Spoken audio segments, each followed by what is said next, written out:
Hoje o que eu vou dizer é isso. Eu vou ficar agora um pouquinho, nós temos uma atividade aqui, talvez eu saia um pouco, mas eu retorno até o final, tá bom, Adilson? Ok, Desejar professor. para todos um bom evento. O palestrante tive boas informações, vai trazer o aprendizado, é da formação do professor Fabrício, né, Fabrício? Isso Zootecnista, e mesmo. é muito a ver com a questão nossa aqui, com os animais, com pequenos animais e grandes também, né?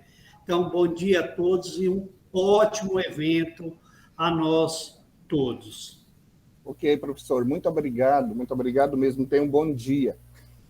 Na sequência, nós convidamos, então, o nosso professor coordenador pedagógico, professor Almério, por gentileza. Bom dia, seja bem-vindo e, por favor, faça as suas considerações neste momento. Bom dia a todos, aos nossos estudantes, aos nossos professores, nossos técnicos e ao nosso palestrante, que é o parceiro de hoje, no nosso sábado letivo, né?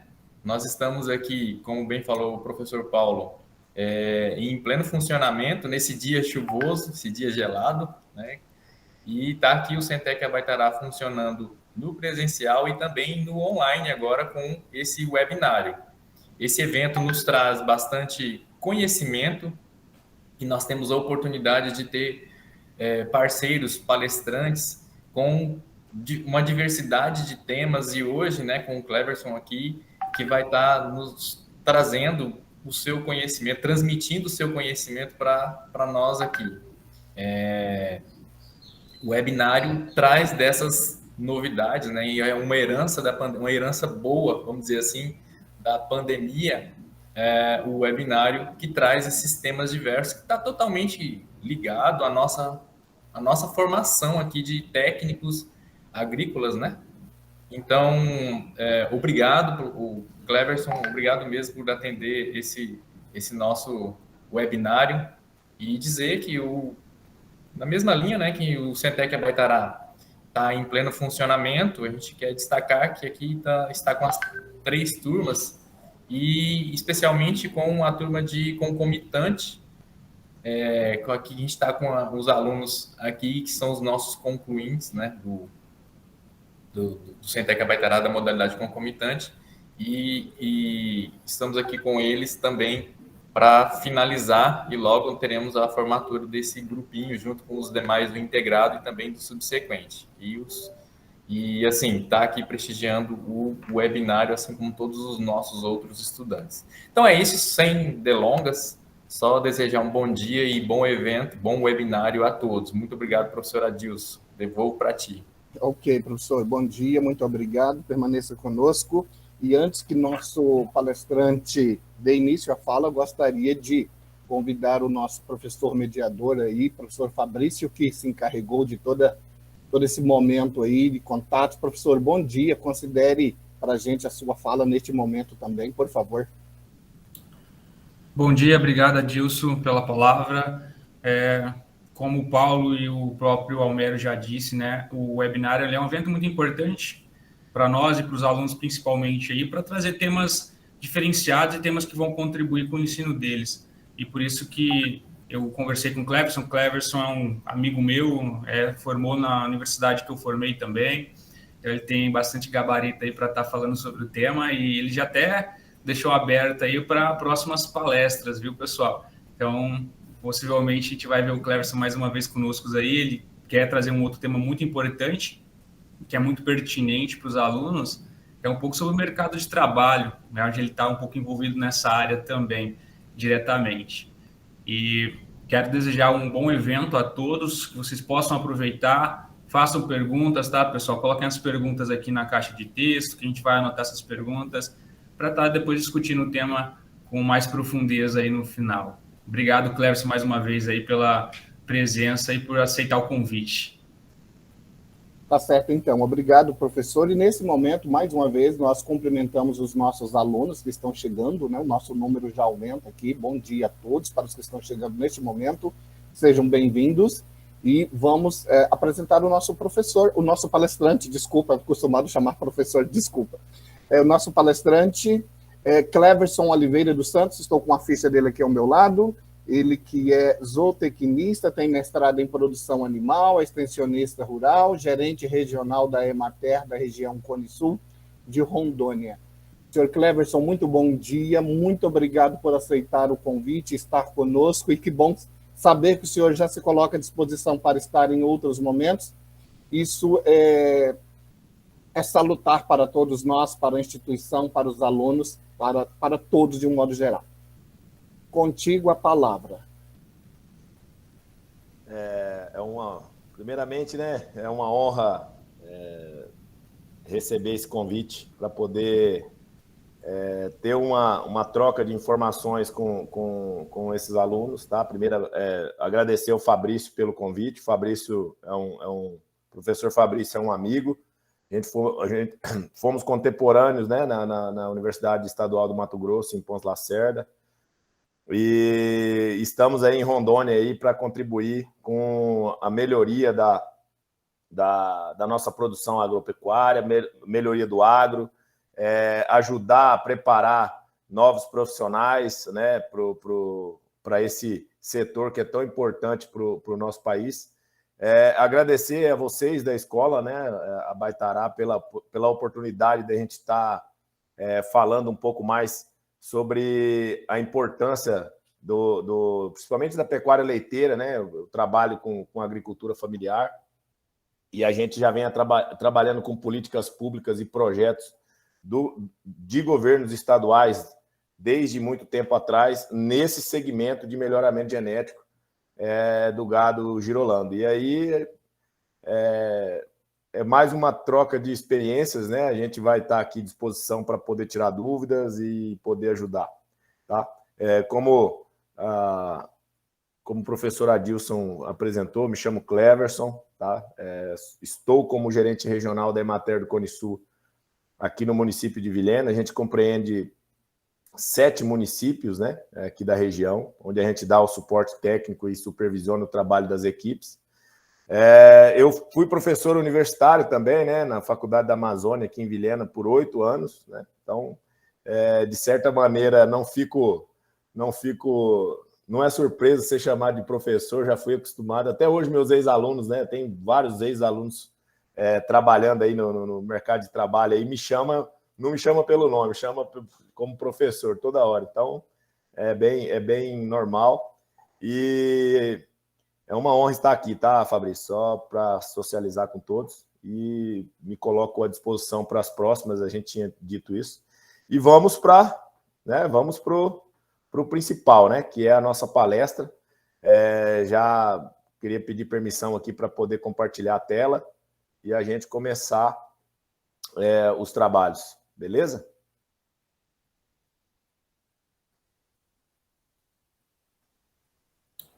Vai lá, Carlos, com você.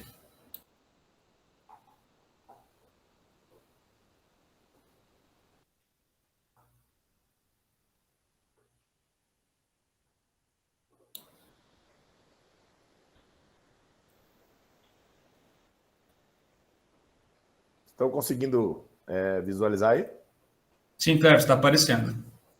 Tranquilo? Sim, tá bom. Então, vamos lá, né? Pessoal, eu coloquei esse título, a importância do padrão racial em cruzamentos da raça girolando, pelo seguinte detalhe, né? A gente visualiza um ponto importante no melhoramento genético, que é a produção, né? Produção ela tem uma importância econômica muito grande, né? Porque não adianta o animal ser bonito se ele não for produtivo. Mas a gente consegue aliar características fenotípicas, aí, características externas e boa produção quando a gente trabalha com um critério na hora de fazer o melhoramento genético, tá? A raça girolando, tá, pessoal? Ela é a raça de produção de leite a pasto no Brasil hoje, é a raça mais utilizada. Então a gente tem um rebanho bastante vasto, né, no nosso país dessas raças. Só que por que é legal de estar falando dessa raça? Porque ela compreende muitas particularidades, né? São tem uma janela muito grande de graus de sangue, né, de níveis de sangue holandês dentro da raça, de sangue gir dentro da raça, que vão se alternando para você chegar num cruzamento comum, que é o Girolando 5/8, mas, por incrível que pareça, dentro da própria Associação de Criadores da Raça Girolando, aceita-se, né, outros graus de sangue, como animais meio sangue, animais 3/4, a gente vai estar falando mais para frente. Então, é uma raça que tem particularidades bem interessantes, e a gente vai estar aqui discorrendo ao longo da palestra sobre isso, tá?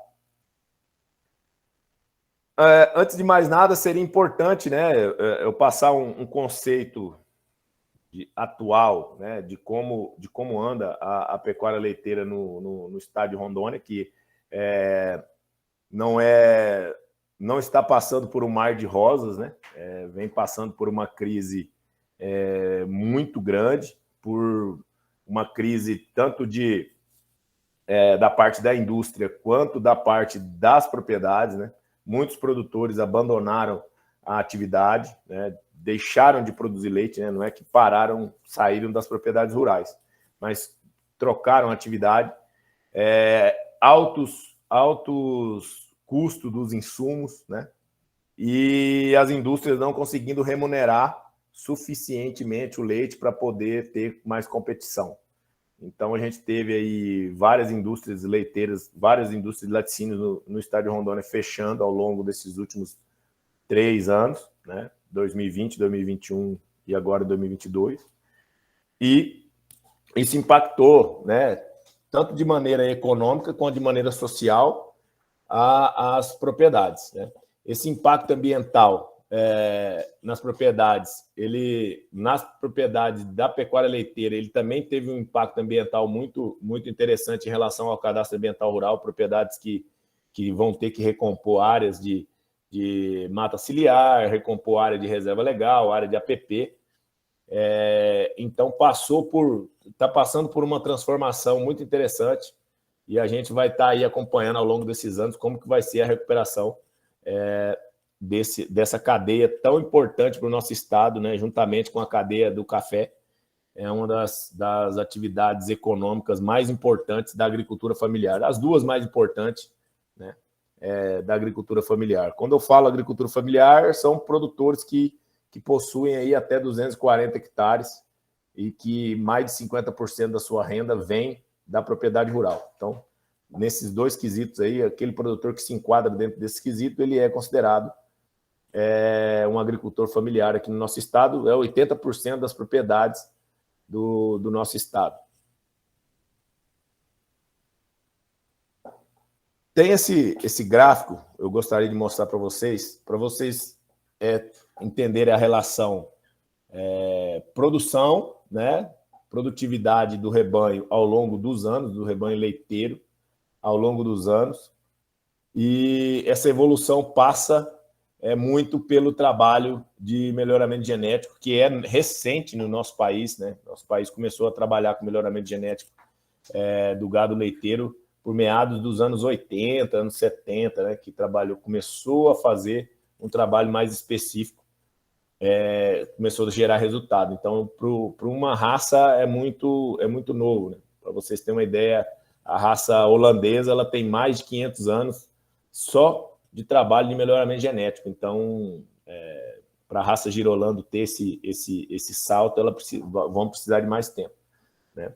A gente tem, ao longo, desde 1974 até 2006, que foi quando foi feito esse trabalho pelo professor Vilela, né, da Embrapa, a gente tem uma produtividade muito baixa ao longo dos anos, né?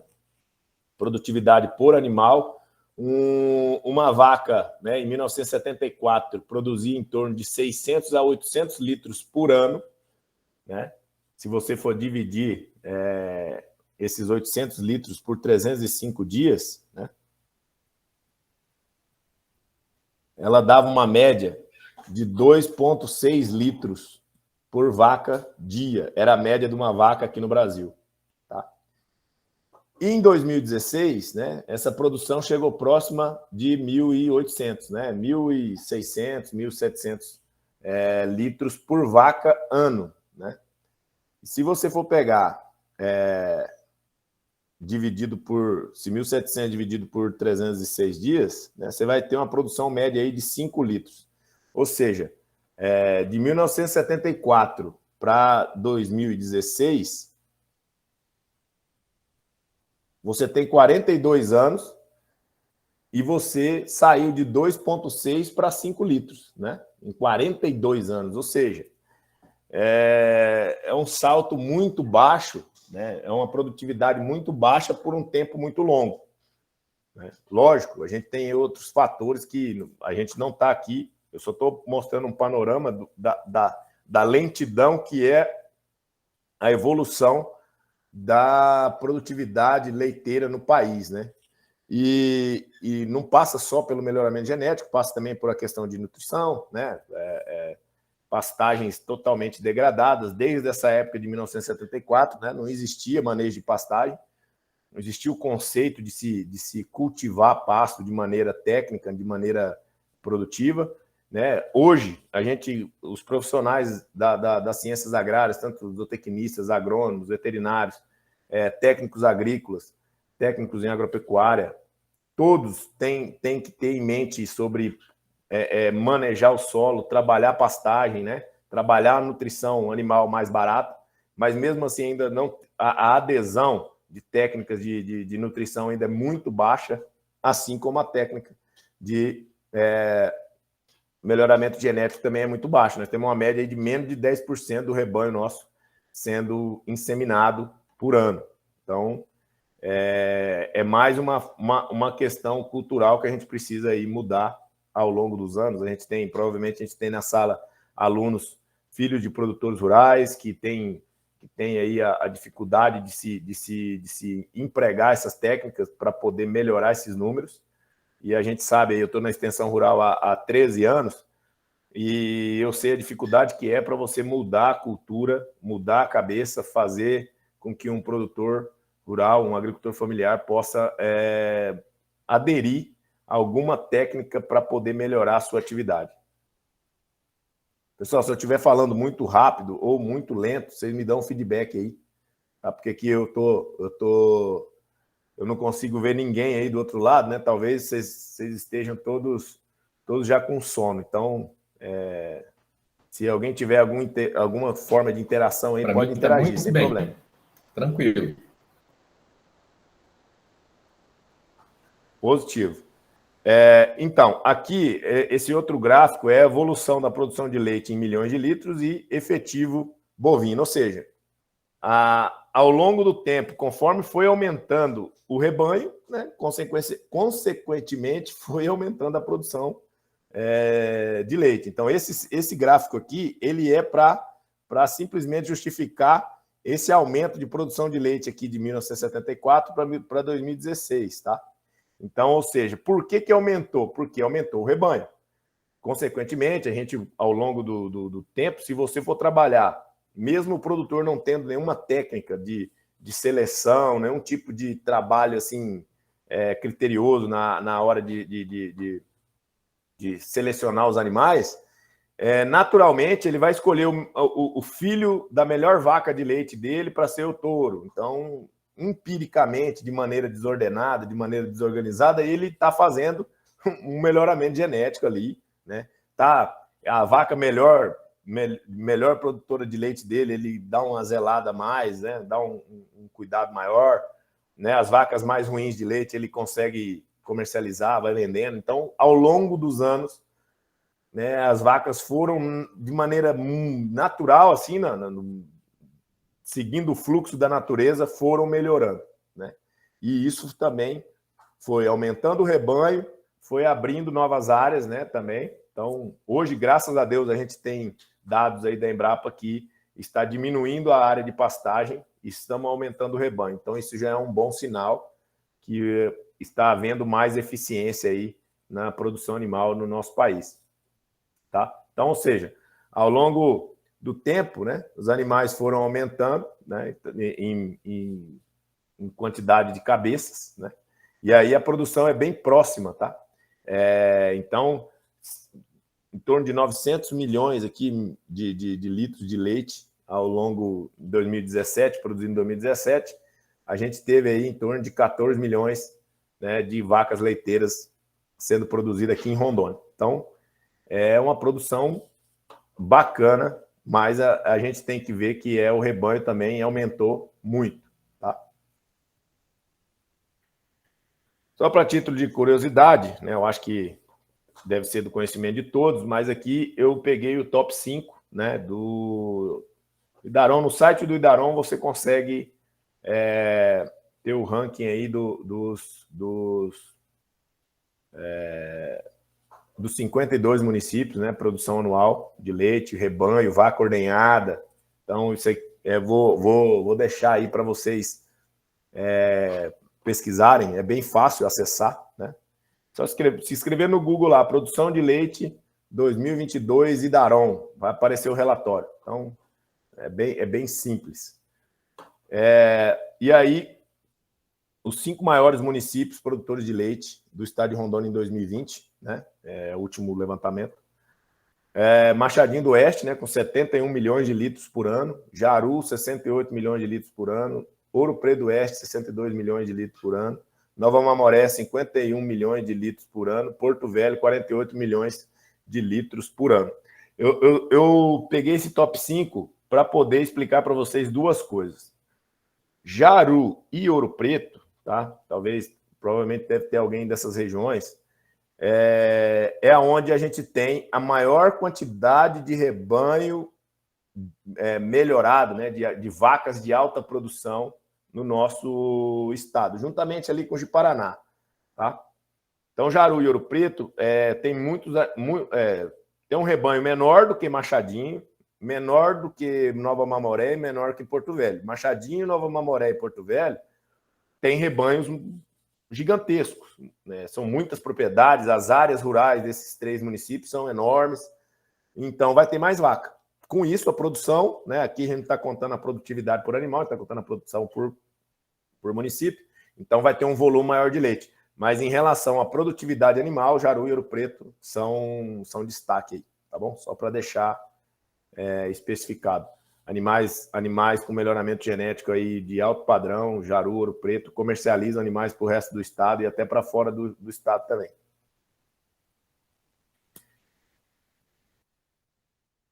E aí, vamos lá.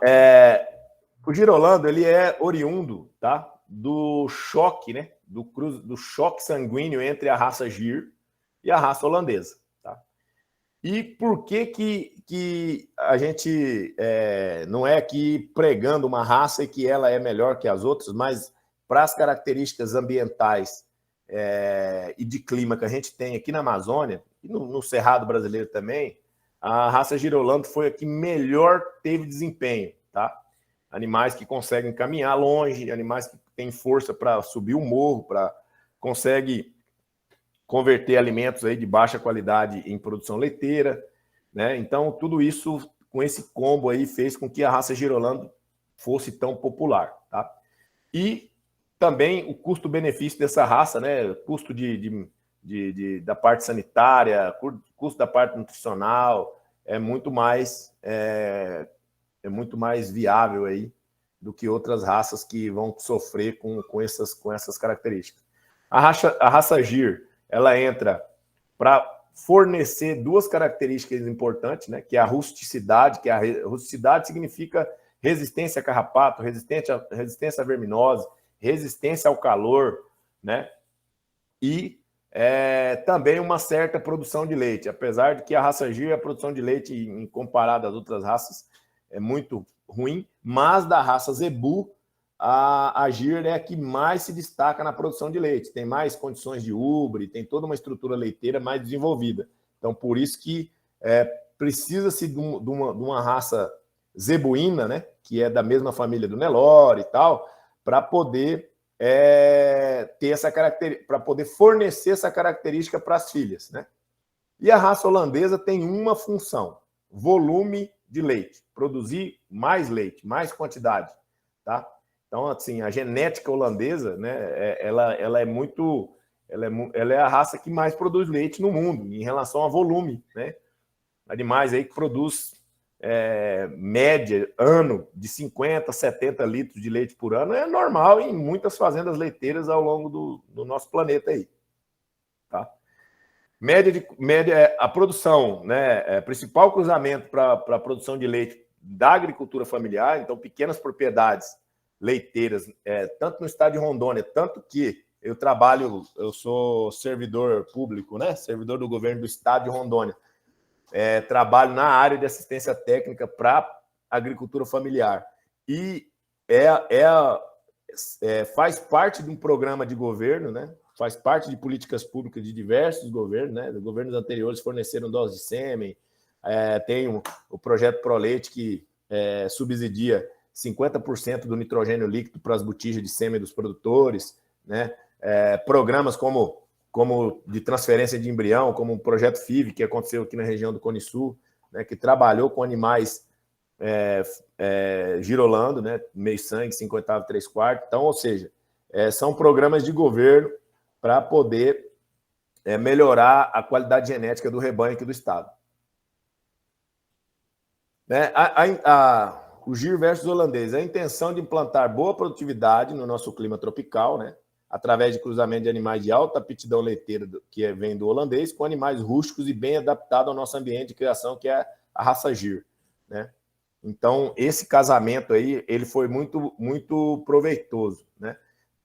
Sem contar na questão do bezerro, né, do macho, quando oriundo desse cruzamento, o bezerro cruzado, macho, ele tem um valor ainda de mercado bacana em relação a se fosse, por exemplo, colocar um Jersey com a holandesa, né?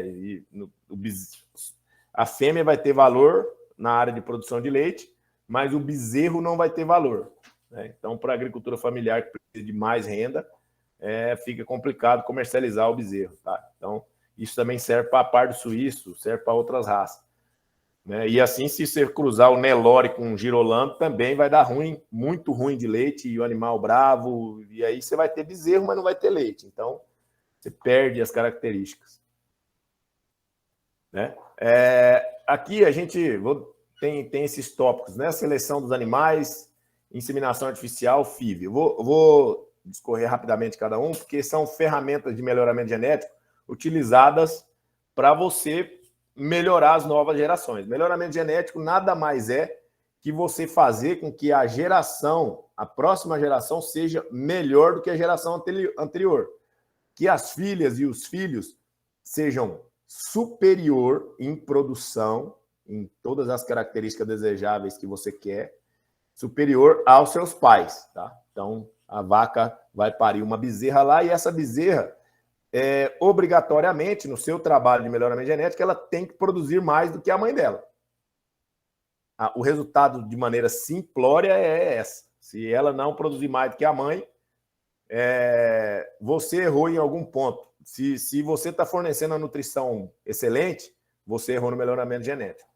Tá? E se você está fornecendo uma alimentação pífia, você também errou no melhoramento genético, porque a mãe dava uma produção muito maior naquela alimentação pífia que você dava. Então, também tem essa característica, é um paradoxo aí. Beleza? Então, geralmente, a seleção dos animais é a principal característica, é você selecionar os animais melhores para serem o fornecimento de novas gerações, né? Então, você vai selecionar as melhores vacas para que elas sejam as mães das filhas que vão vir, e você vai descartar animais ruins, né? Vacas de baixa produção, vacas com imunidade muito baixa. Vocês talvez conheçam rebanhos que tá tudo bem, mas sempre tem um animal mais fraco, sempre tem um animal que dá verruga, sempre tem um animal que tem carrapato, mais que faça remédio, mais que faça tudo quanto é coisa, esse animal não vai para frente. Então, assim, animais com características já pulmonar, características fisiológicas ali, que já dá uma intenção, já demonstra para você que ele é um animal fraco, né? E que ele precisa ser descartado. A inseminação artificial é a principal ferramenta utilizada para poder você fazer o melhoramento genético, porque você vai pegar um touro que foi provado, que foi testado, que foi trabalhado para você fazer esse trabalho, né? Então fica fácil de você inseminar a vaca e tudo mais. A FIV, né? Fecundação in vitro, já é uma realidade muito mais rápida do que a inseminação artificial, porque você vai poder pegar o óvulo de uma vaca de alta produção, mais o sêmen de um touro de alta produção, e fazer essa fecundação em laboratório e já implantar esse embrião nas suas vacas. Então, sua vaca não vai precisar ter aquela geração lá que a gente imagina no campo aí, a gente faz uma média que em torno de 3 a 4 gerações na inseminação artificial para você fazer uma geração de FIV, né? Ou seja, você faz uma filha de FIV, a genética da inseminação artificial baseada na vaca vai demorar aí 3, 4 gerações, né? Filha, neta, bisneta, tataraneta, para chegar num animal de qualidade genética baseado aí, comparado com a FIV. Aqui só para título de curiosidade, para vocês verem a nomenclatura, a gente não vai entrar tanto nesses detalhes aí nas nomenclaturas de características externas, mas só para vocês terem uma noção da diferença de um animal gir para um animal holandês, um animal de característica zebuína, de característica indiana, para um animal holandês. Eu vou priorizar aqui as orelhas, né, da raça gir, que é uma orelha mais comprida, mais encartuchada, a testa ali, que é a marrafa mais voltada para trás, garupa escorrida, né, e animal de pelo curto, né, é um animal que é voltado aí para climas quentes, animal que tem uma morfologia para fugir de predadores, então um animal com membros bem atléticos, e aí isso ajuda muito também na hora que você for trabalhar com pecuária leiteira a pasto. A raça holandesa já dá para ver que não tem nada a ver com a raça gir, né? Animais de cabeça pequena, orelha pequena, pescoço refinado, sem barbela, garupa reta ou acima da linha do dorso, né?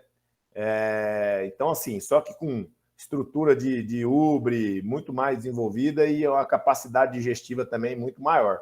Então, animal que come mais e isso também converte mais leite, tá? Só para... Aqui são características que a gente considera importantes, tá? Eu tô passando aqui características que a campo, tá? Lá na prática, com o produtor, a gente considera importante. Tá? A gente tem 3 tipos de animais aqui, tá? A gente tem a vaca A, a vaca B e a vaca C, né? A gente tem abertura de narina e abertura de peito, tá? Essas características, abertura de narina e abertura de peito, ela é importante para o seguinte detalhe: quanto mais a vaca tiver esses orifícios desenvolvidos, né, melhor vai ser a capacidade dela de respiração, maior espaço para a cavidade pulmonar, com isso, mais sangue circulando, mais sangue passando no ubre, mais sangue oxigenado, maior a produção de leite. Tá? A gente tem aqui a vaca C, essa aqui é descarte total. Essa aqui, por exemplo, no melhoramento genético, quando você for olhar o animal, falou, nossa, essa vaca tá a peitoral dela muito apertadinha, narizinho muito estreitinho. Isso aqui vai ser um animal que vai ter muita dificuldade de caminhar, toda hora vai estar ofegante, vai ter dificuldade, toda hora vai estar buscando sombra, né? A vaca A, tá? A vaca A, ela é uma vaca exagerada, né? É uma vaca que já aparece mais com característica de corte, né? Que já deposita mais gordura na região peitoral ali, mas dependendo da característica que é a propriedade do produtor, a gente acha bacana, tá? Então ela é um caso a ser estudado, a vaca A, tá? É a primeira vaca aqui que tem a largura de peito aí maior. Então ela é mais para regiões montanhosas, regiões aí que precisam de um esforço maior para essa vaca. Então ela precisa de uma vaca mais musculosa. Já a vaca B, se você vai trabalhar com intensificação, pastejo rotacionado, próximo do curral, a vaca não vai andar muito, você vai intensificar a produção de leite, a vaca B ela é a mais indicada, que é uma vaca com menos musculatura, mas com uma abertura de peito bacana e uma abertura de narina também muito boa. Profundidade corporal, tá? Esse gráfico, essa linha vermelha traçada aí, ela indica quanto mais a linha que está na horizontal, quanto mais para baixo dessa linha horizontal tiver a barriga da vaca, melhor, tá? E quanto mais comprida for a linha vertical, também é melhor. Essa linha é uma linha imaginária, tá? Então, ou seja, você vai olhar um animal e comparar ele com outro e vai ver o quanto profundo ele é. Quanto mais próximo do chão está a barriga dessa vaca, né? O que isso influencia? Capacidade digestiva, tá?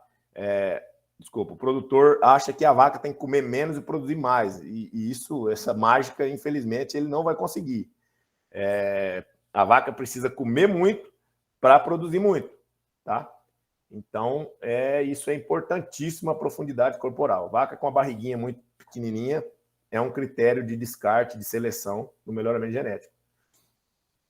Estrutura de aprumos, né? Eu vou passar aqui bem rápido, mas é porque cada característica dessa tem um detalhe, mas se vocês olharem essas figuras abaixo aqui, vocês vão ver a posição das pernas das vacas, né? Essa vaca que está dando leite aqui para esse bezerro, por exemplo, ela tá com as patas traseiras apoiadas lá no que a gente chama de machim, né? Que é aquele colchãozinho atrás do casco. Isso causa lesão, a vaca tem dificuldade de caminhar, se bater numa pedra, corta e aí prejudica. A vaca que também anda muito na ponta dos cascos, que é a vaca que anda com a perna muito reta, vai comer a ponta do casco, vai começar a mancar, vai começar a produzir menos, vai começar a consumir menos. Tá? Então, tudo aí, o interessante é intermediário. Já a visão posterior, que é essa vaca da lateral, essa vaca holandesa na lateral, é você olhar a vaca de trás e ver o quanto o jarrete dela, o joelho, está reto ou está para dentro ou está para fora. Se estiver para dentro, atrapalha a inserção do ubre, essa vaca vai caminhar mal também, vai comer pouco pasto e vai produzir menos. Se ela tiver o joelho para fora, o jarrete, também vai ser prejudicial, porque ela também vai ter problema de deslocamento. Então, o ideal é a perna estar reta. Ligamento médio, tá? É essa protuberância que vocês verem aqui nesse ubre, né? Nesse ubre abaixo, a gente tem um ubre com ligamento forte e aquele lá de cima, o ligamento fraco. É essa rachadura, né? Essa abertura que você tem no meio do ubre aí. Quanto mais rachado for esse ubre, mais forte é o ligamento médio, é o que sustenta o ubre mais próximo da cavidade abdominal. Quanto mais o ubre estiver próximo da cavidade abdominal, próximo da barriga, próximo da vulva, mais tempo essa vaca consegue produzir leite, tá? Conforme os ligamentos vão distendendo, essa vaca vai diminuindo a produção também, tá? Então, aquela vaca do ligamento mais fraco, lá em cima, ela é uma vaca que vai durar menos tempo no rebanho. E aqui a gente chega no casamento das duas raças. Ó. Vocês podem olhar que é um animal meio intermediário entre a raça Gir e a raça holandesa. Cabeça um pouco mais comprida, intermediária, a orelha também intermediária, tudo é intermediário. A garupa não é tão escorrida quanto a da Gir, mas também não é tão para cima, né, quanto a garupa da vaca holandesa. E aí é um animal, esse animal aqui é um animal 5/8, né? Ele tem 62,5% de sangue holandês na sua composição sanguínea. Aqui eu tenho várias situações que vocês podem estar trabalhando no cruzamento, tá? A gente tem da esquerda para a direita, lá em cima, ó, uma vaca 1/4 holandês, 3/4 Gir. O que é essa vaca? Você pega uma vaca holandesa e um touro Gir, né, ou vice-versa, ou uma vaca Gir e um touro holandês, e você faz o cruzamento dessas duas raças, vai nascer um animal meio sangue, né, que é 50% de sangue Gir, 50% de sangue holandês, que é essa figura dessa novilha aí que está F1 girolando meio sangue, certo? Você pode colocar nessa meio sangue um touro Gir puro. Se você inseminar ela de um touro Gir puro, você vai ter essa vaca amarela do lado esquerdo, tá? Que é uma vaca 1/4 holandês. Por que sempre na hora que for fazer a nomenclatura técnica aí, quando talvez os professores de vocês já devem ter até passado sobre isso, você sempre coloca o holandês no cruzamento. Por exemplo, eu não posso falar, essa vaca é uma meio sangue Gir, eu não posso. Eu tenho que, tecnicamente falando, eu tenho que colocar essa vaca é meio sangue holandês. O holandês sempre vem na frente por características de seleção, por tempo de seleção, por tempo de melhoramento genético, por maior produtividade. E os pesquisadores, quando criaram essas nomenclaturas técnicas, acharam melhor ser o holandês vir na frente e o gir depois. Tá? Então, na meio sangue, você coloca o gir, você vai ter essa 1/4 aqui, que é essa vaca amarela. E se você colocar um holandês nessa meio sangue, né, que é a 50% de sangue gir, 50% de sangue holandês, que é a filha das vacas, vaca e touro puro, que a gente falou lá em cima, você vai ter uma 3/4 holandês. De maneira de percentual, tá? A meio sangue é 50% de holandês e 50% de gir. Se você coloca o gir nessa meio sangue, nessa 50%, você vai ter... o sangue gir que entrar vai aumentar 25% de sangue gir na filha dessa meio sangue, que daí vai dar 75% de sangue gir e 25% de sangue holandês. Então, você pode olhar que essa vaca amarela ela já parece uma vaca mais gir, mas não é gir pura. Tá? E se você fizer isso, no caso, colocando holandês, você vai ter 75% de sangue holandês, vai aumentar 25% de sangue holandês em cima dessa meio sangue, e você vai ter 25% de sangue gir, tá? E aí você vai ver essa 3/4, que é a do lado direito, parecida mais com a vaca holandesa, mas ainda não é uma holandesa, tá? E como que eu faço o gir holando, o 5/8, Cleves? Aí é o seguinte, todos esses casos, a meio sangue não dá o gir holando direto, né? O bimestiço, que é esse 5/8 aí, que é 62% de sangue holandês. Eu posso, se eu tiver um lote de vaca meio, 1/4, né? Que é essa parecida com a gir, eu posso inseminar ela direto de holandês, essa amarela, que eu já vou ter o gir holando 5/8, tá? Então, se eu pegar a vaca 1/4 ali, que é a amarelona, e colocar o sêmen de touro holandês nela, já me dá o gir holando 5/8. Agora, para mim fazer o bimestiço a partir do 3/4, eu tenho que colocar um gir holando daí, um touro gir holando provado, né? Tem aí nos catálogos, nas empresas de sêmen, você vai achar. E aí, por aproximação, eu faço o gir holando bimestiço, tá? A característica de um para o outro são bem diferentes entre si, dá para visualizar a olho nu, né? A meio sangue, a cabeça é mais voltada para trás, perfil subconvexo, os olhos são elípticos, né? São olhos bem característicos do olho da raça Zebu. Né? O 5/8, a cabeça ela é reta, os olhos são ovalados, né? São olhos ovais, e a orelha são intermediárias. A orelha da meio sangue ela é um pouco, ela é maior e um pouco encartuchada, né? Assim, enrugada, igual a orelha da vaca gir. E a vaca 3/4, que é 75% de sangue holandês, ela já tem o perfil subconvexo, a cabeça já é um pouco voltada para frente, igual a da holandesa. Os olhos são redondos e a orelha menor, acima dos olhos, né? Aqui para ficar mais clara as orelhas. A orelha da meio sangue é mais parecida com uma orelha da gir, né? A orelha do 5/8 é uma orelha intermediária, ela tem o formato da orelha gir, da orelha da holandesa e um pouco mais comprida, né? Vou puxando aí a questão da raça gir. Né? E a 3/4, a orelhinha é pequena, a cabeça é pequena, já é tudo muito parecido com a holandesa. A garupa, né? A anca ali, você consegue ver a meio sangue, a anca vai ser escorrida, né? Inclinada para baixo. A 5/8 vai ser intermediária, não vai ser nem muito escorrida e nem muito levantada. E já a 3/4 a garupa já é reta, né? Uma garupa reta.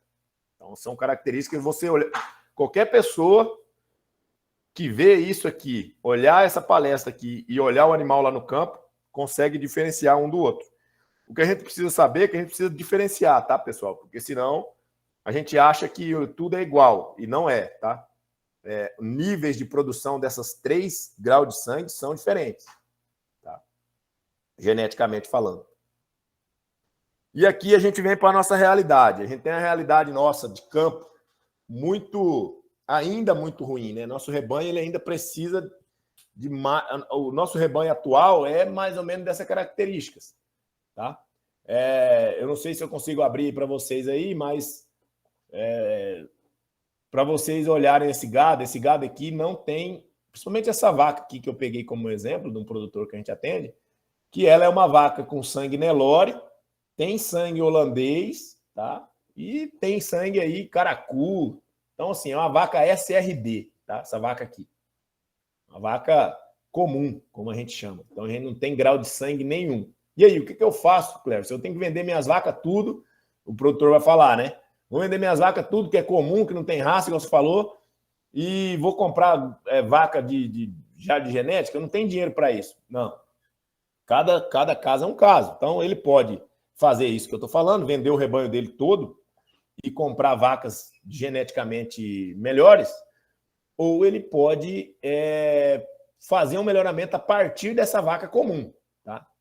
A partir dessa vaca comum. Então, o que eu indicaria aqui, né, nessa vaca comum? Eu inseminaria essa vaca de touro holandês, e aí vai nascer um animal 50% SRD, 50% holandês. Beleza?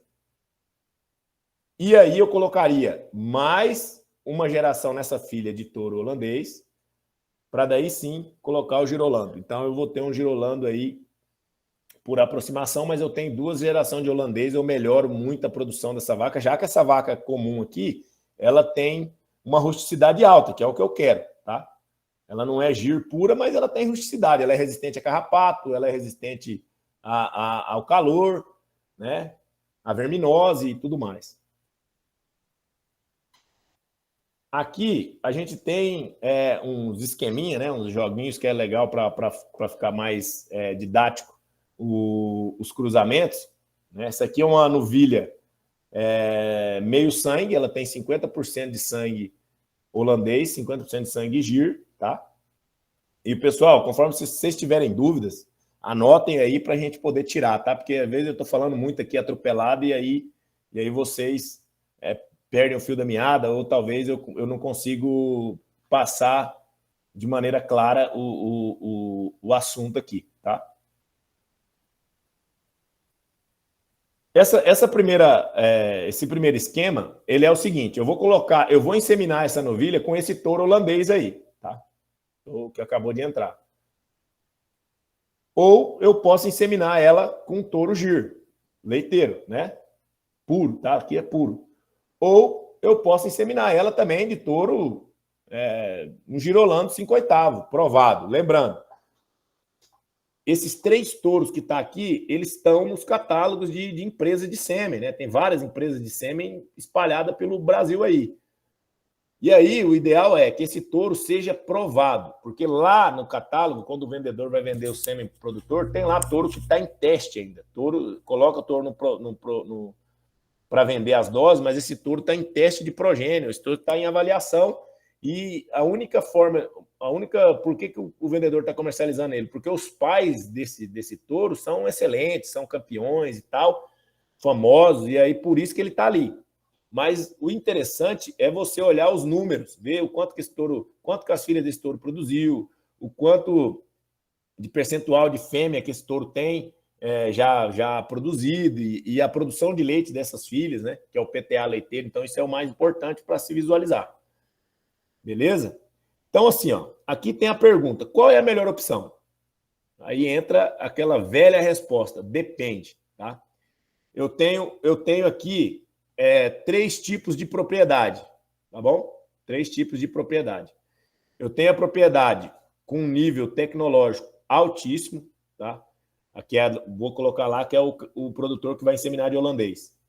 Que ele trabalha com pastejo rotacionado, irrigado, ele aduba pasto, ele tem uma sala de ordenha com uma higiene muito boa, ele cria as bezerras fora da vaca, então a vaca dá leite sem bezerro.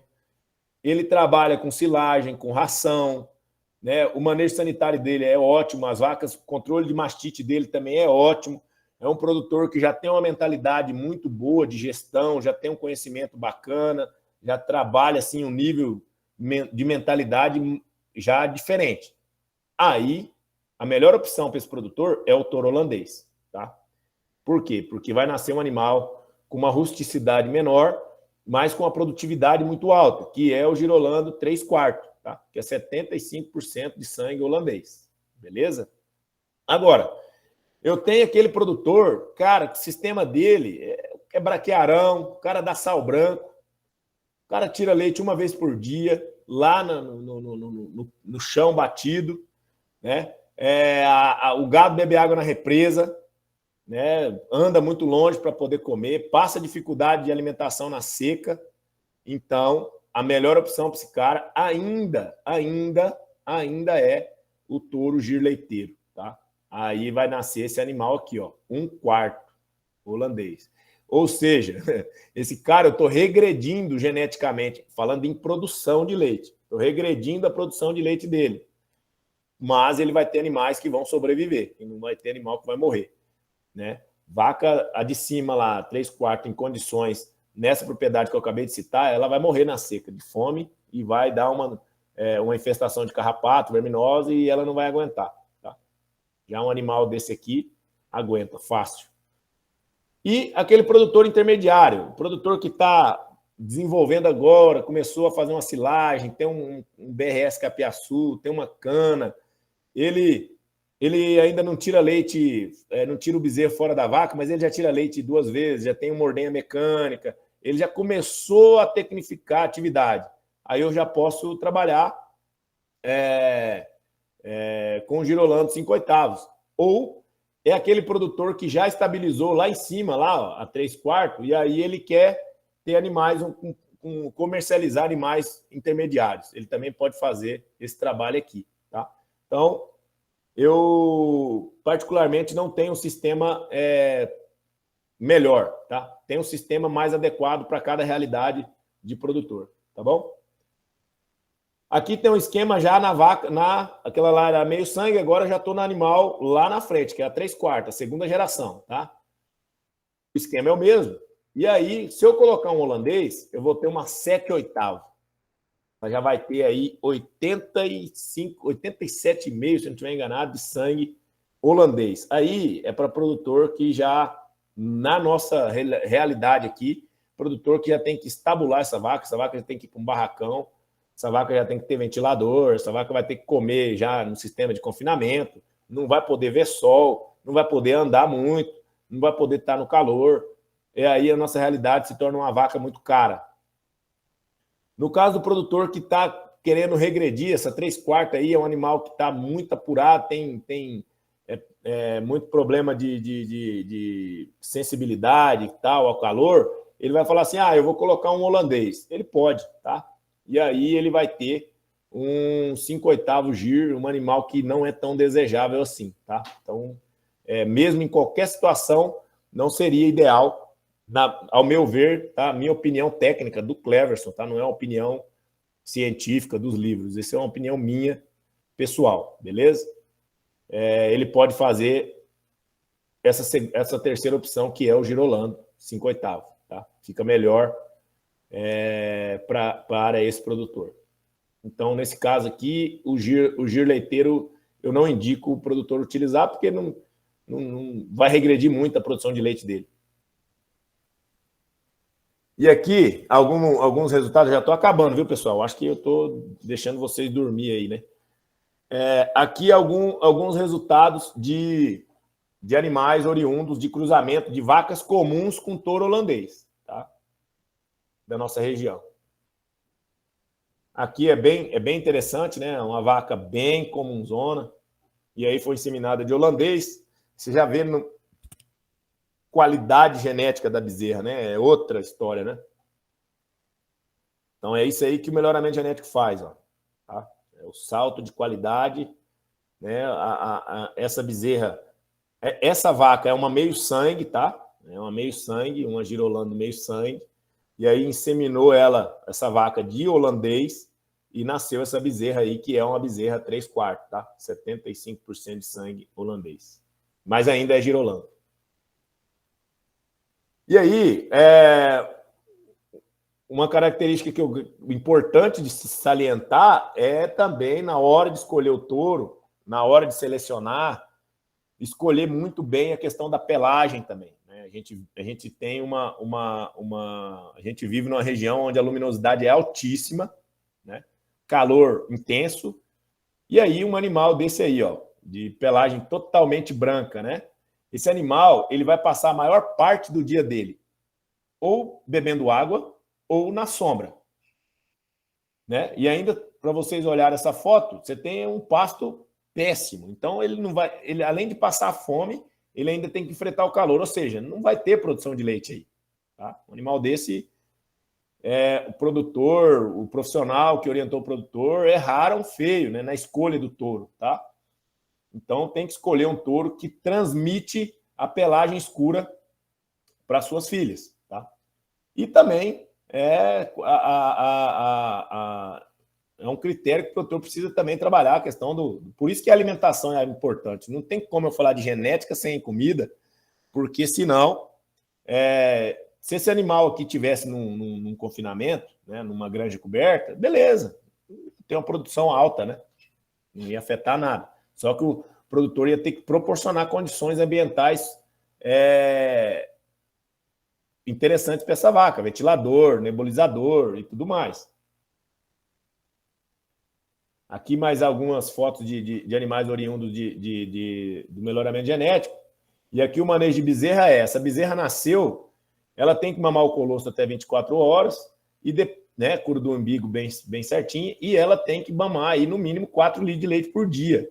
E já fornecer a ração para essa bezerra para que ela desenvolva o seu sistema mamário, o seu sistema digestivo, na sua maior potencialidade possível, para que daí, quando ela chegar à vaca, ela já chega com a estrutura toda pronta. Então, criar bem a bezerra, tratar bem da bezerra quando ela nasce, até quando ela pare, até a vida produtiva dela, é uma obrigação, tá? É uma obrigação. Infelizmente, não é cumprida, mas tem que ser bater na tecla para que isso seja feito. Aqui é a base excelente para você fazer um melhoramento genético. Esse produtor, ele trabalhava com muito gir, né, na região de Colorado. E aí, esse gado dele aqui são novilhas 1/4, tá? Ela tem 75% de sangue gir, né? 75% de sangue gir. E aí, para você ver que dá uns animais bem característicos de zebu, né? E aí, o que fazer nessas novilhas? É inseminar de holandês. Então, assim, quando você tem animais dessa característica, pessoal, é moleza para você fazer melhoramento genético, tá? É muito mais fácil. Você tem o histórico genético dela, você sabe que ela é gir, e que ela tem sangue, mais sangue gir, né?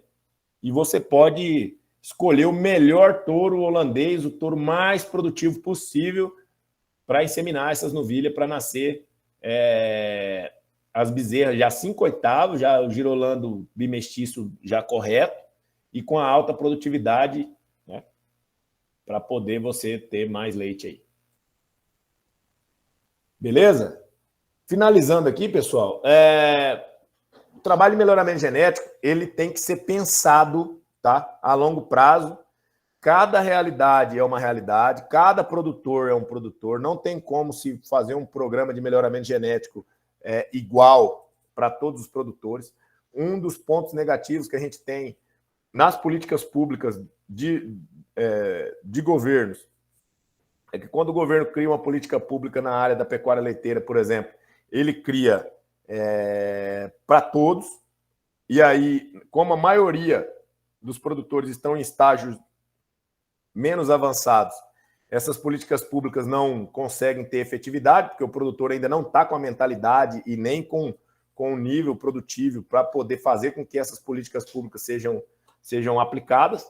A gente teve caso aí de fornecimento de FIV, né, de embriões para produtores, e os produtores deixaram as bezerras morrerem. Né? Foi o dinheiro embora. Era R$750 a prenhez, R$1.000, eu acho, a prenhez, se eu não estiver enganado.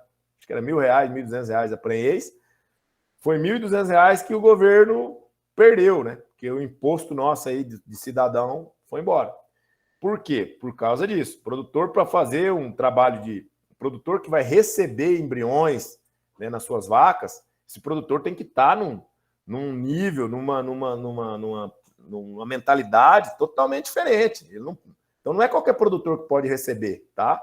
E aí é onde que as políticas públicas têm muito pouco efetividade, tá? Então, o planejamento tem que ser a longo prazo, você tem que pensar na propriedade no longo prazo, né? É particular de cada propriedade, como eu citei. Buscar a relação entre produção e ambiente, selecionar animais produtivos e adaptados. Então, não adianta, por exemplo, igual aquela vaca da pelagem branca lá, não adianta ter uma vaca daquela lá, mas ela vai dar 50 litros. Ela não vai dar nem 5 litros. Né? Por quê? Porque, ambientalmente falando, ela está no lugar errado. Ela não vai se adaptar ao ambiente. Características ideais de conformação, que é aquelas características que eu mostrei lá, das pernas, né? Da abertura de peito, narina, da questão da posição dos cascos, da questão do úbre, ligamento, profundidade corporal, todas aquelas características que você tem que olhar para ver se o animal está condizente, está bacana. Escolher sempre touros para cada situação, como eu expliquei nos esquemas anteriores, né? Evoluir sempre na alimentação e na infraestrutura. Se eu estou fazendo melhoramento genético aqui para produzir leite, eu tenho que melhorar minha alimentação simultaneamente ou no nível acima. Eu tenho que estar mais especializado em alimentação do que melhoramento genético, para que o melhoramento genético dê resultado. E o etc. é outras coisas, infraestrutura, gestão da propriedade, né? A gestão da propriedade tem que vir primeiro de todas essas técnicas. Hoje eu estou apresentando um recorte da propriedade, que é algo muito pequeno.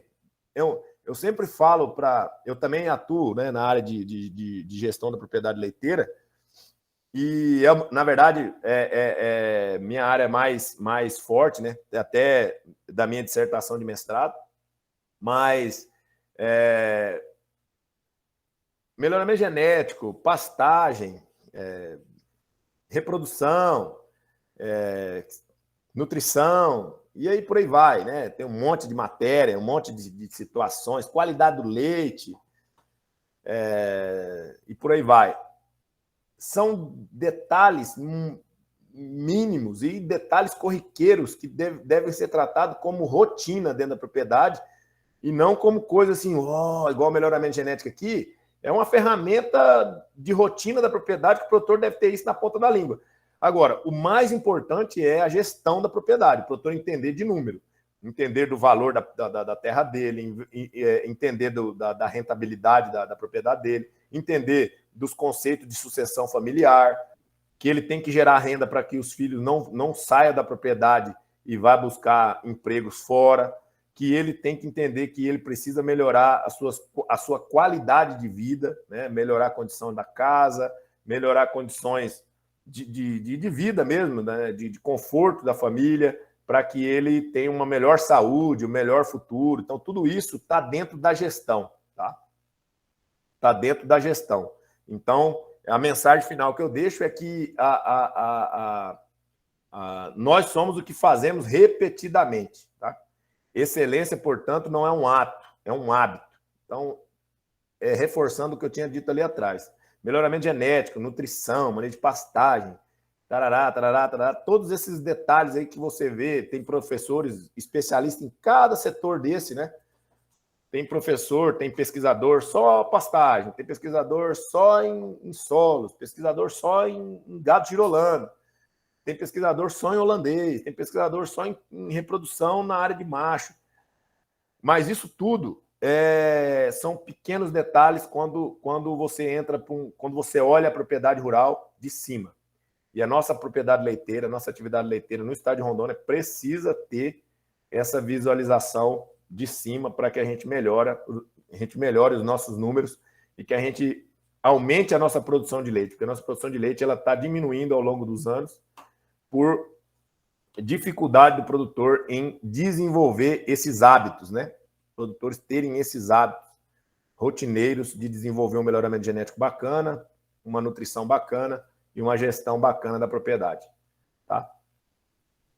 Agradeço a vocês pela atenção, peço desculpas aí por algum termo, alguma fala que possa ter saído enviesada, mas estamos à disposição, esses são os meus contatos, se tiverem interesse, tiverem dúvidas.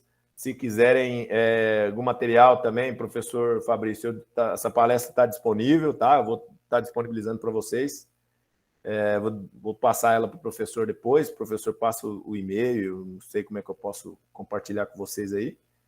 E a gente está à disposição, tá? Eu estou na Emater aqui em Vilhena e sempre que tiverem alguma curiosidade, a gente vai estar sempre à disposição aí. Eu atendo a todos.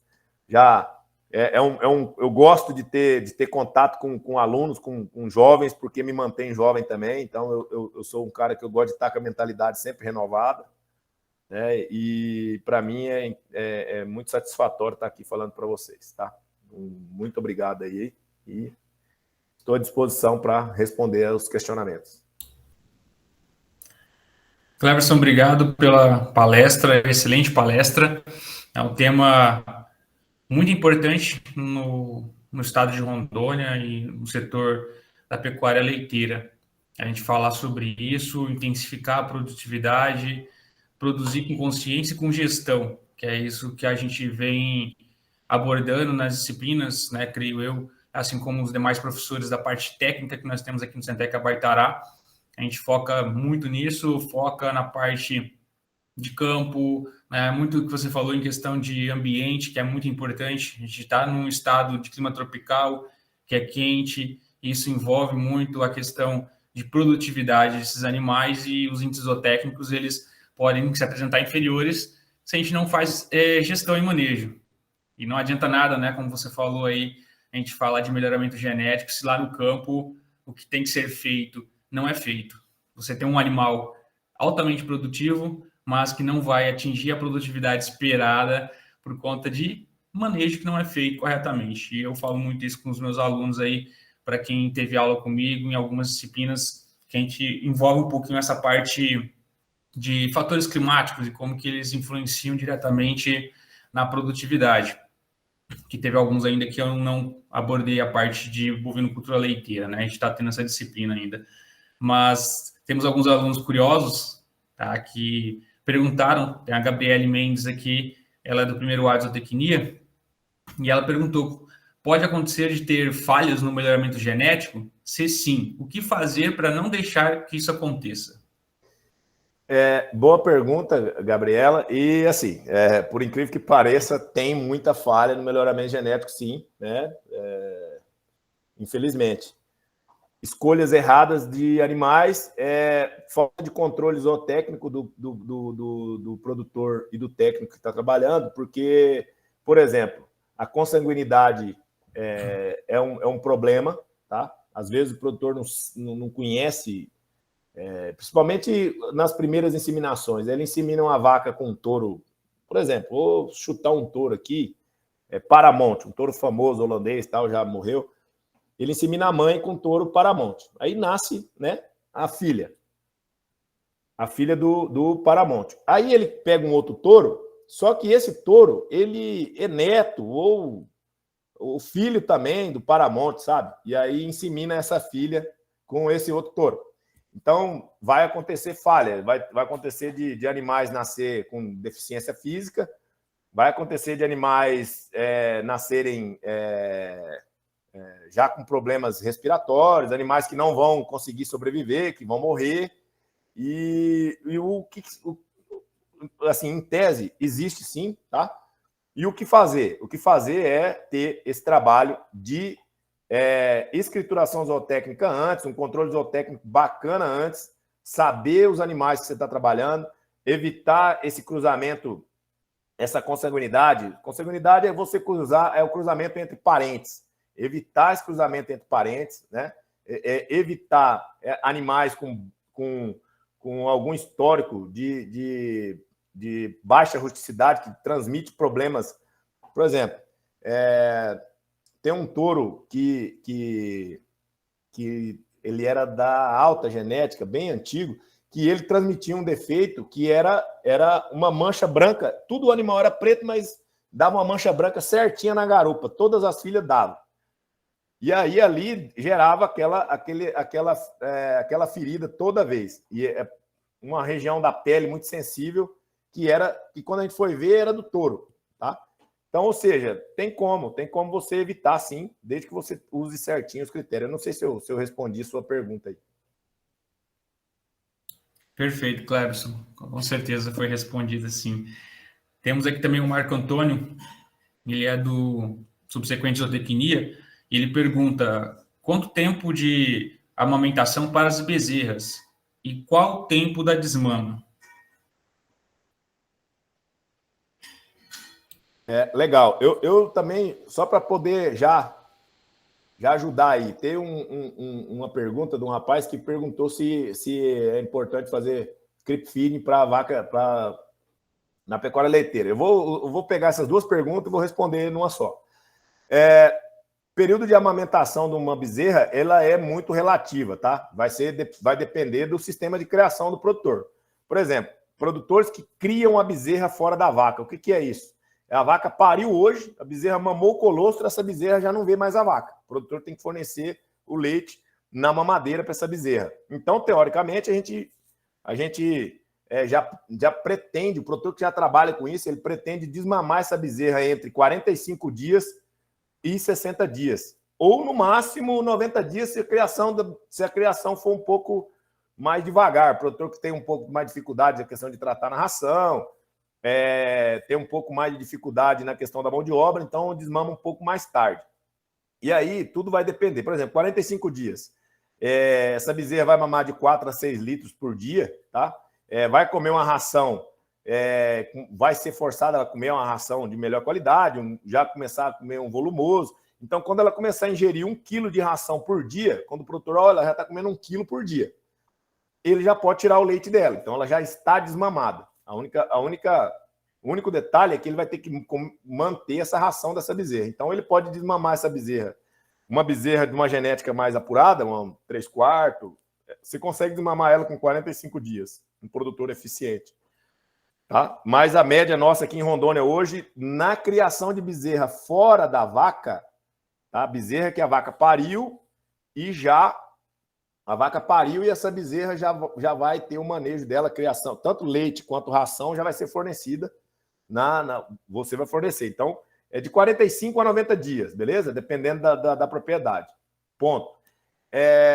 A bezerra, o leite que é tirado ao pé, né? Vaca dando leite e bezerra ao pé. Bezerra ao pé, ou seja, é aquela vaca que ela não dá leite sem bezerro. Só para socializar aqui, quanto mais grau de sangue holandês tem a vaca, mais fácil você tirar o bezerro. A vaca holandesa dá leite sem bezerro. Uma 3/4, que é 75% de sangue holandês, também dá leite sem bezerro tranquilamente, pode tirar. A meio sangue já é complicado. Se for novilha, ela nunca viu leite na vida, ela vai dar leite a primeira vez. Tem como você fazer. Ela vai cair a produção por causa do instinto materno, que o zebu, o Nelore, o giro, o gado indiano tem um instinto materno muito forte. Então, a mãe, por instinto, ela já gosta de estar perto da filha. E isso vai atrapalhar um pouco, mas depois ela acostuma na segunda, terceira, né, quarta cria. Mas vai ter uma dificuldade, mas tem como tirar também. Mas assim, voltando a bezerra ao pé, é aquela vaca que vai dar leite e vai desmamar o bezerro. Aí a gente tem a nossa dura realidade, que tem produtor que desmama bezerro com 1 ano, né? É triste, né? E não deveria ser assim. Mas a média nossa de desmama ideal para uma vaca ao pé é em torno de 6, 7 meses, né? Que é a média normal aí de desmama, que seria interessante.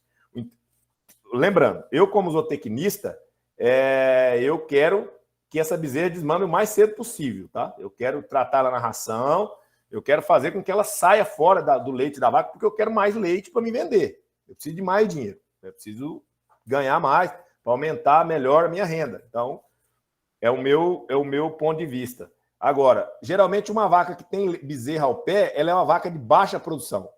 E se você tirar o bezerro dela, ela para de dar leite. Então, infelizmente, é a nossa realidade, tá? Mais uma média de desmama aí com bezerra ao pé, em torno de 6, 7 meses seria ideal. E o creep feed aí no gado leiteiro não é necessário, né? Porque o gado leiteiro, a bezerra, tanto a bezerra que está fora da vaca, ela já vai comer ração, né? Então já é um sistema específico. E a bezerra que está ao pé, que está com a vaca, ela está mamando na vaca todo dia, e ela precisa mamar na vaca, e você vai poder tratar ela na ração ali no curral. E a vaca de leite, ela não tem um mineral lá no pasto, né? Igual a vaca de corte, que é um rebanho enorme. E aí você precisa induzir a bezerra de corte ou o bezerro a comer já o mineral, a lamber o mineral ali para que ele possa já ganhar mais peso. O critério é diferente, tá? Então, assim, é rebanho grande, e aí você precisa otimizar a sua mão de obra e fazer com que os bezerros se desenvolvam. Já na pecuária leiteira, por estar ali perto da casa, não tem muito esse problema, então não tem como a gente usar o mesmo manejo aí para as duas, não, tá bom? Não sei se eu respondi também. Se tiver dúvida, me avisa aí. Não, muito bem, Cleverson. Acho que foi respondido sim, mas caso alguém tenha ficado com uma dúvida aqui, pode colocar a pergunta aqui na caixa de texto. Temos também a aluna Kevin Rodrigues, que ela pergunta: quantos litros de leite uma vaca girolanda produz por dia? Pois é. Eu vou ir pelo que seria o legal, né? Nossa média de produção de leite por dia em Rondônia, ela está em torno de 5,5 litros por vaca dia, tá? Ela já teve, até o ano passado, essa média estava 4,9. Então, uma vaca de leite em Rondônia média, aí você pega todas as vacas de Rondônia, pega a produção, divide por elas, dá uma produção de 4,9 litros por vaca dia. Hoje está em torno de 5, 5,5. Então, ou seja, produção muito baixa, né? Mais uma vaca girolando, a gente tem produções aí de vaca girolando 3/4 de concurso leiteiro que chega até 190 litros de leite dia num concurso, né? Que o produtor trabalha essa vaca especificamente para ela dar leite nessa quantidade para o concurso leiteiro, que é uma outra conjuntura. Mas a Embrapa indica que vaca girolando a pasto, a produção ideal entre custo e benefício é em torno de 18, 20 litros de leite por dia, seria o ideal. A gente tem vaca girolando de projetos que a gente atende do projeto seminário aqui, do projeto ProLeite, que elas já chegaram num pico aí de 35, 40 litros de leite dia, né? Mas aí esse pico dura aí uma semana, 15 dias, 20 dias, e aí ela volta para a sua média normal. Porque a produção de leite média de uma vaca, você tem que medir baseado no período que ela dá de leite durante o ano. Então tem vaca, nossa média de vaca aqui, ela dá leite durante 210 dias, para ser exato aí para você. 210, 260 no máximo.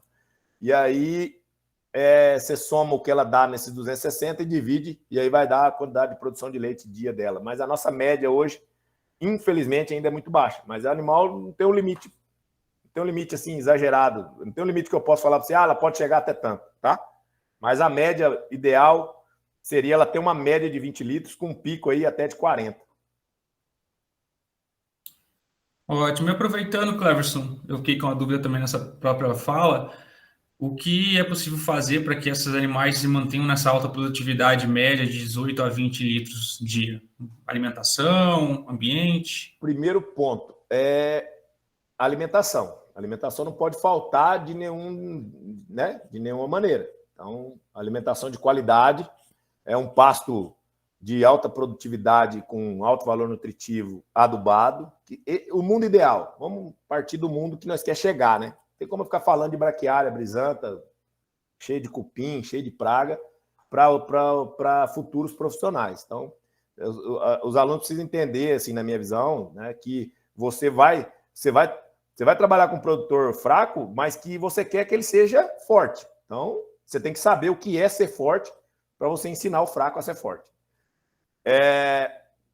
E aí, você precisa ter uma nutrição boa, pasto de alta produção. Pasto de alta produção é pânico, as gramas, tifton e tudo mais. Então, você já tem que pensar num pasto produtivo. Você precisa pensar de ter uma alimentação de qualidade no período da seca, porque todo ano tem seca, então você vai precisar de uma silagem de milho muito boa, você vai precisar de uma ração balanceada muito boa para essa vaca, né? Farelo de soja, milho, núcleo. E lá na genética, aí eu vou entrar na área da palestra, animais que têm uma característica chamada persistência à lactação. A raça Gir, professor Fabrício, ela historicamente, geneticamente falando, ela é ruim de persistência. A raça Gir, a gente chama animais de tiro curto. Dá leite bem ali 2, 3 meses e depois tem uma queda vertiginosa na produção. Por exemplo, ela dá 20 litros durante 3 meses e aí ela cai para 3 no quarto mês. Então, isso é a persistência, a lactação é baixa, né? E aí é difícil você corrigir isso com... O holandês não, o holandês dá leite 12 meses. Se você não secar a vaca, ela vai dar leite pro resto da vida, ela não para de dar leite. Então é diferente. Já o girolando, então, a gente precisa fazer um trabalho de melhoramento genético que melhora a persistência em lactação, que é a escolher animais, selecionar vacas que tem a maior longevidade na produção, então isso conta, e colocar touro que também transmite maior longevidade de produção das filhas, que isso é uma característica também trabalhada. Ok, excelente, Cleverson.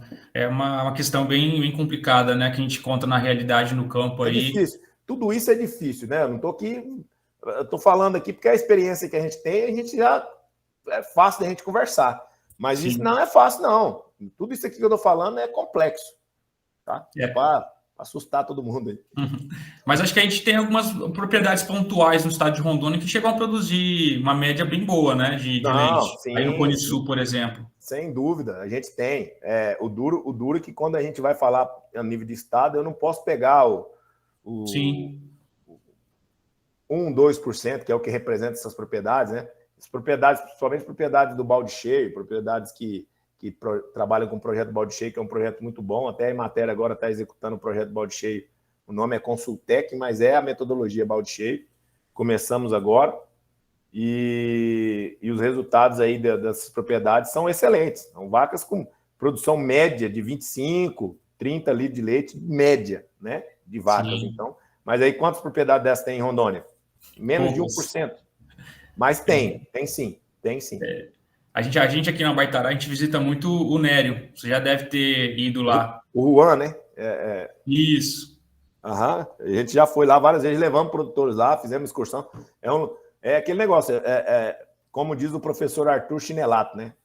Estou falando de viagem de férias também, mas ele quis dizer de viagem técnica, né? Viajar cura a ignorância. Então é muito bom você conhecer propriedades eficientes, e lá é uma dessas. Tecnologia alta, vacas de padrão genético bom, alimentação de excelente qualidade. Sim, tem um Tifton, né, que você fala. Bom, encerramos as perguntas, creio que não temos mais perguntas aqui. Eu agradeço o Cleverson pela palestra, todos os pontos, todos os apontamentos feitos aqui durante essa palestra, do início ao fim, eu acho que prendeu todo mundo, pelo menos eu aqui, fiquei muito satisfeito com a apresentação, e é uma palestra que você quer ver e continuar vendo mais um pouco. Espero que os alunos tenham aprendido muito e que levem isso para a vida deles. Eu passo a palavra, então, para o professor Adilson. Olá, estamos de volta. Também gostaria de agradecer ao nosso, já posso chamá-lo então de professor, né, Cleverson. Gratificante, foi gratificante, como eu disse no início, salutar a sua participação e a contribuição para os nossos alunos e para todos nós, mesmo eu lá na área da linguística, né, lá em letras, mas também compartilhando desse conhecimento, e isso é muito bom. Cleverson, muito obrigado. Em nome da coordenação pedagógica, da direção, nós agradecemos a sua presença, a sua participação, e já nos oferecemos para ter a sua presença mais vezes, de modo que possa estar conosco, partilhando e compartilhando o seu conhecimento. Isso é deveras gratificante, ok?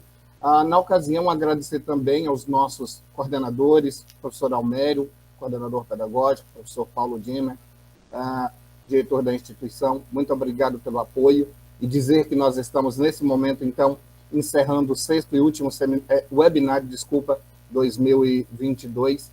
Agradecer à equipe organizadora, né, professor Fabrício, todos aí, ao seu modo, à sua maneira, na sua participação, puderam se envolver nessa atividade que ora se encerra.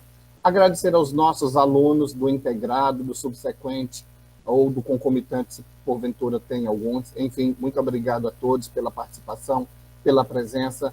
Agradecer aos nossos professores que estão aqui conosco, prestigiando, muito obrigado. Afinal de contas, é um sábado bem, com a temperatura bem agradável, e estamos com os nossos colegas aqui prestigiando, apoiando. Se tem pais, amigos, familiares também acompanhando os alunos, os nossos agradecimentos. Enfim, estamos recheados de conhecimento ou de renovação desses saberes e, mais importante, que isso seja levado para a nossa prática, né? Só há realmente aprendizado quando ocorre a mudança de comportamento, e isso nós sabemos lá por meio dos estudos na parte pedagógica. Dessa forma, então, nós encerramos o nosso sábado letivo, encerramos o nosso webinário, agradecemos a todos pela participação, e só informando que, em breve, esse material, a palestra de hoje, estará disponível no YouTube, e o link será disponibilizado para todos nós.